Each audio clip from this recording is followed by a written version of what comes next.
All right, court is calling 2024 CR 012173 State versus Estrella Hernandez De Jesus. Can I have parties announced for the record? State. Hernandez De Jesus. Counsel, have you received all discovery? I believe I have, Your Honor. And did you review it with your client? Yes, Your Honor. Court will find that the state is in compliance with discovery. Ms. De Jesus, did you review the application for deferred adjudication or community supervision with your attorney, and did you understand it? Yes, Did you review the true bill of indictment with your attorney? Did you understand it? Counsel, do you waive the reading of the indictment? State, are you proceeding on the indictment as presented? I know Your Honor, single proceeding on count one of the indictment, waive count two. No objection, Your Honor. All right. Did you review the document entitled Court Admonishments with your attorney? Did you understand it and sign it in all the appropriate places? yes, Your Honor. Did you understand you're charged with the offense of abandoning or endangering a child with intent to return? That is a state jail felony. Range of punishment is anywhere from 180 days to 2 years in the state jail facility and up to a $10,000 fine. Yes, Your Honor. If you have a plea bargain agreement with the state, the court does not have to follow your plea. And that's it. The gavel drops, but the message echoes louder than any verdict. The judge just delivered a full-on life lesson disguised as a sentence. What do you think? Was this tough love the wake-up call she needed, or did the court cross into moral preaching? Let me know in the comments, because this one sparks real debate. Plea. If for any reason the court does not follow your plea and gives you more than you bargained for, the fact that you entered a plea will not be used against you, and you will be allowed to withdraw your plea. You have a right to jury trial, a right for you or your attorney to cross-examine and confront any witnesses. The state would call in the right to remain silent. Did you understand by entering this plea you are giving up those rights? No. Did you intend to give up those rights and enter into a plea in this case? Yes, Did you understand if the court were to grant your application for deferred adjudication, if for any reason your deferred adjudication were revoked, the court would find you guilty and sentence you up to 2 years in the state jail facility and up to a $10,000 fine. Counsel, has your client been able to provide you with any defenses? Yes, she has. Do you believe she has a rational as well as a factual understanding of the charges against her? She is, Your Honor. Do you believe she's currently competent and was legally sane at the time of the offense? I believe so. Has anyone threatened you, coerced you, or placed you in fear to get you to enter this plea? no, Your Honor. Anyone promised you anything other than the plea? No. Are you satisfied with the way you've been represented? Yes, Are you a U.S. citizen? Court will find that the defendant has knowingly and voluntarily waived her right to jury trial. Did you review the plea bargain page with your attorney? Did you understand? yes, Your Honor. According to the plea, the state is proceeding on count one. There's a $1,500 fine. The state recommends deferred adjudication. Parenting class.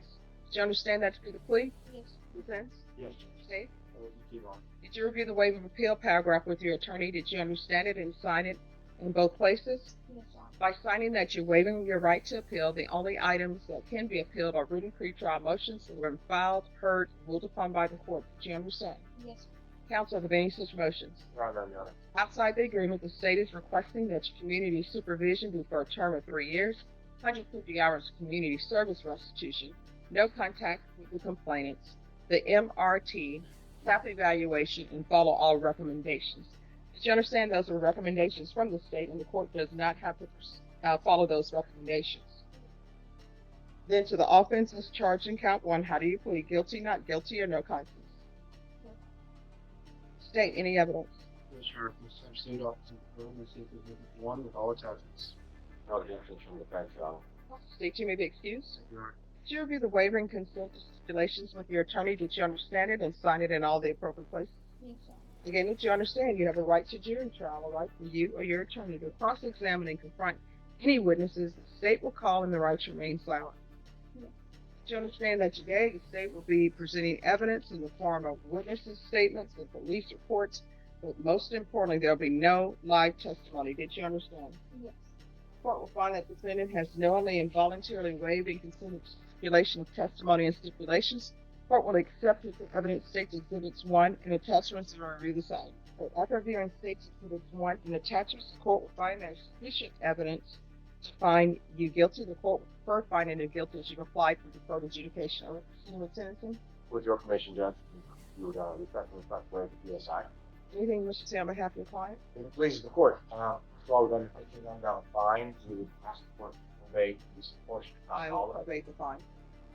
She is 22 years old, and she does have 2 young children. She is not receiving child support currently. She's been in contact for several months. The children have been placed by CPS with her now. Again, as soon as she gets out, CPS has recommended some programs for her to do some services, which she will inform me that she is very willing, more than willing to perform.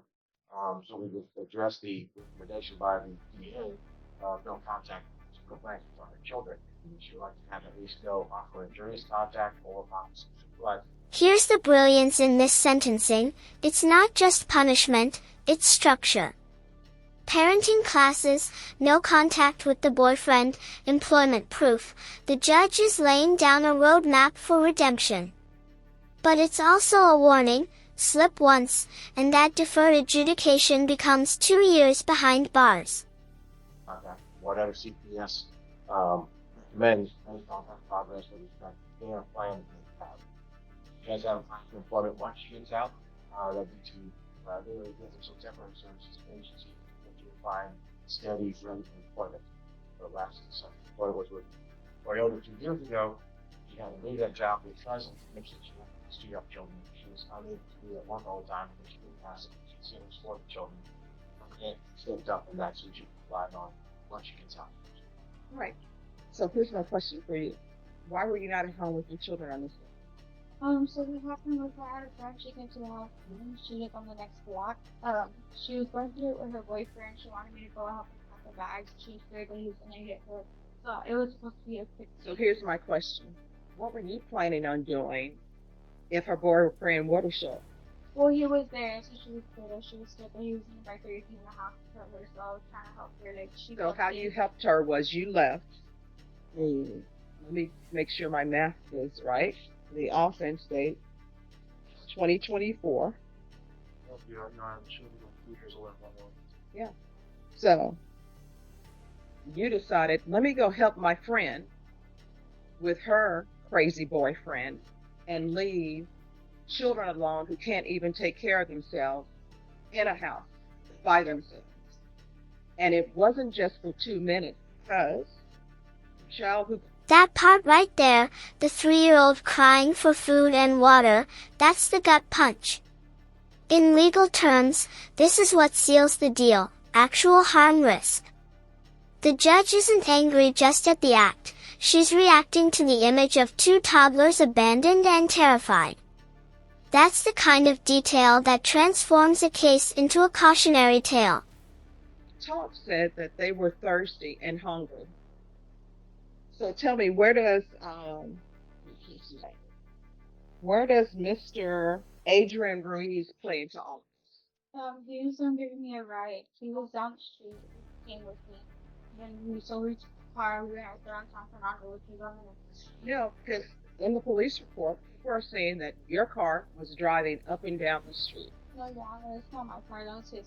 I was at my Well, mom's. the people who were in the car, which was you and this Adrian Ruiz person, were driving up and down the street. That's what it says. I spoke to the witnesses. They stated they were outside in the yard having a barbecue. They stated they had seen the above listed car driving up and down the street all day, but had not seen anyone in the apartment or any adults around the apartment from at least 7 p.m. Witness stated the party had been outside since 7 p.m. Witness stated they were listening to music and he heard something that sounded like screaming, so he turned down the music. Witness stated that they heard loud banging and screaming and looked to the incident location and they saw victim 1, and victim 1 is the 3-year-old, banging on the window and crying. They spoke to the victim. The victim said she was all alone, she was hungry and thirsty. And then the witness went to the front door to try to see if an adult was at home. And the witness stated the front door was wide open, but the screen door was locked. Witness called the victim to the front of the house and had the victim unlock the door. And that's when they arrived on the scene. So that's what I'm... And watch closely, this is where the tone shifts. The judge isn't buying the "just helping a friend" story. What started as a simple explanation is about to turn into a master class in accountability. You can practically feel the temperature in the courtroom drop. Reading. So why are you driving up and down the street with Adrian Ruiz, and who is he to you? Is that your boyfriend? Who is he? Yes, with the mom. Oh, so ex-boyfriend now? Was he your ex-boyfriend then? No. All right, so this is my problem. You were with this Adrian Ruiz. Is he the biological father of any of these children? No. So stop with the nonsense. What ended up happening is you are how old? You're 22. You're still acting as though you're out here in the streets single, no children. And what you have done is you put Adrian Ruiz Jr. How old is he? 25. He's 25. I guarantee you he doesn't want to be saddled down with 2 children. And you're riding up and down the street with this person while your 3-year-old and your other child who's younger than the 3-year-old are at home starving, don't have anything to drink or any food. Did you have food that day? Yes. Did you drink that day? Yes, so did They didn't. Because guess what? These children, some of them drink milk, some they have water, some of them need their diapers changed. I guarantee you their diapers were not changed, their diapers were dirty because neighbors said you had not been there and those children had been there all day No, by themselves. they weren't there by themselves all day. I was there all day with them. No, they said you were driving up and down the street with your then boyfriend. Here's the thing. I understand things get dicey for young people. They're just like, you know what? I want to live my life. I'm settled with these 2 children, and I was putting my dreams and my hopes and my stars and my moon on the biological father of these children. He's not stepping up. I'm not receiving child support. And you know what? People should be thinking about that before they start having a lot of children. You understand? Yeah. And anything could have happened to these young children. Could have been considered this nice person who was knocking on the door trying to take care of your children. Could have been somebody who's a child molester and like, hey, a cute little baby. And then you would have been on the news screaming, somebody took my child, I don't know where they are, help me please. When it was because you were being a horrible mother. You understand? I don't think you do. I think 2 years down the line, there's going to be another boyfriend. And the reason why I say that is because when mothers have child protective services cases, you know what people always tell them? Don't get involved with any more guys. Concentrate on getting a job, bettering yourself, taking care of your children. And you know what always happens? During the middle of CPS, when children are being returned, next thing you know, mother has a new boyfriend. Somebody from prison that, oh, he's changed. He's a great guy. And in the meantime, you're putting your children's lives in danger. And children don't get to say, hey, you know what, Mom? You're making some stupid decisions out here. Well, it's going to impact me. People don't care. You're all in your feelings with this Adrian Ruiz Jr. guy. And guess what? If he were a good guy, you know what he would say? I will come visit you at your house, but you cannot leave infants to take care of themselves. Instead, he didn't. Now you're telling me some lame story about you going to your friend's house to help her with a boyfriend that's being abusive. You don't even have your life in order. If her boyfriend were being abusive, you would have picked up the phone and called the police. What are you going to do? Are you going to get over there and fight a guy? Here comes the emotional pitch. The defense is humanizing her. 2 kids, no child support, struggling to stay afloat. It's the classic plea for leniency, not excusing the crime, but explaining the person behind it. And you can feel the tension. Is this a moment of mercy, or a setup for a reality check?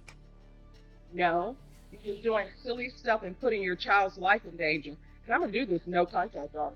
If CPS wants her to have contact with her children, then what's going to end up happening is they're going to have to appear. They're going to appear by Zoom if they want to appear by Zoom, and come to me with the child's ad litem and say why there should be a contact order. How far did you go in school? I'm in TV.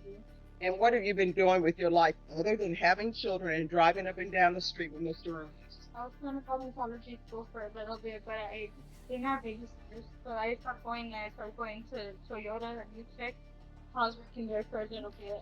I got into this program called Goals, and I was doing that basically. I get monthly payments. I would get monthly payments from them. I had to meet goals, and I get extended accompanying goals. Say, let's decide to have children. They should decide to have children and have plans for who is going to be the babysitter. You understand? There's $1,500 fine. That'll be probated. Proof of employment within 30 days of release. No employment as a home health care provider or with minors. TAF evaluation in custody. Follow recs. There should be regular reporting by Zoom or in person. Regular random UAs. There should be no contact with Adrian Ruiz Jr. If I could, if it were legal, I wouldn't let you have any contact with any adult male until you get your life in order and put your children first. I'm not allowed to do that. So, no contact with Adrian Ruiz or the complainant. CPS compliance, MRT, 150 hours of community service restitution. I'm going to order parenting classes. Once parenting classes are complete, community service hours will be deemed satisfied. Field visits one time per month until further notice, and counsel if Child Protective Services gives her parenting classes, which they should. Those will be acceptable. And it will be 4 years deferred adjudication. Probation, is there anything else? Is there anything else you need from the court to be successful? Did you review the document entitled Trial Court Certification and Defendant's Rights to Appeal with your attorney? Did you understand it and sign it? Yes, sir. That this is a plea bargain agreement, because I followed your plea bargain agreement, because you waive your right to appeal, you do not have the court's permission to appeal. Do you understand? All right, we can go off the record. CPS cases. So, what you're hearing is called a plea colloquy. Basically, the judge is making sure she knows exactly what she's agreeing to, no jury, no trial, no second chances later saying, I didn't understand.